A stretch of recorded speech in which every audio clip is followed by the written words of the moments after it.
Dr. Jere, would like to hear about your role as Chief Innovation Officer because that designation itself is kind of a surprise for us to hear about. Honestly, we never heard this about before. Somebody from government is having a special designated post for innovation. So, can you just tell us about your role and what kind of different initiatives governments are coming up with, and how do you think that innovation can solve the problems? Over to you. So thanks, Photon Legal, for giving me this opportunity and inviting me for this panel discussion. As you rightly said, no one was aware about this designation before. I am the first Chief Innovation Officer for Ministry of Human Resource Development, Government of India. And primarily it got conceptualized because of Smart India Hackathon. I was working with Persistent as an R&D head of life sciences. And I was actually completely championing the Smart India Hackathon initiative. But it became quite a big initiative. It became world's biggest hackathon, world's biggest open innovation model. But while we were doing all these things, we realized that the innovation quotient in majority of our even technical institutions is not so good.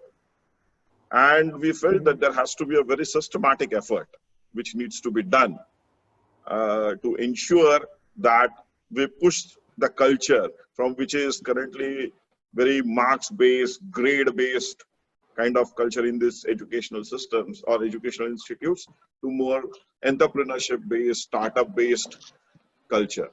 Mm-hmm. So if we have to do it in a holistic way, then you need to have a separate unit, separate cell to actually work on it. So this innovation cell was conceptualized by MHRD and All India Council for Technical Education.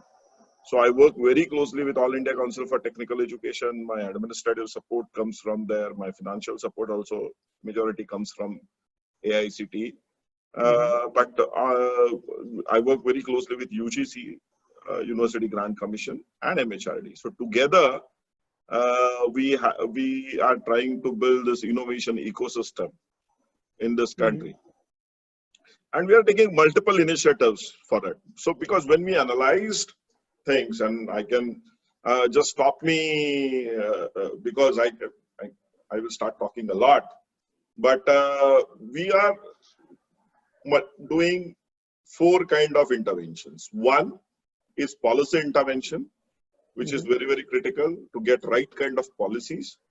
Then second, hand-holding of institutions, which is also extremely critical because people talk about innovation, people talk about entrepreneurship, startup activities, many of these colleges, but they really don't know how to pursue it, how to go about it. Because large number of leaders which are heading these institutes like vice chancellors, director, deans, don't come from a very entrepreneurial background. They come from maybe basic sciences, sociology, psychology, and so on and so forth.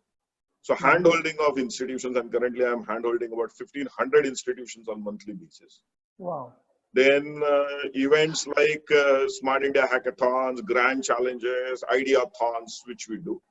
And fourth aspect, or the fourth dimension of it is, if we are doing all these interventions, how to measure the outcome or impact of this, not output. I am using the word outcome. Okay. So it's very important. Okay. So we are measuring. So we have Atal Innovation Ranking for the first time, which we have conceptualized, where we are now ranking all institutions, major institutions in India on their innovation index or their innovation capabilities. So currently no such ranking exists anywhere in the world in terms of measuring an institute on input, processes and output basis. So it's a very unique kind of a framework which we have designed. So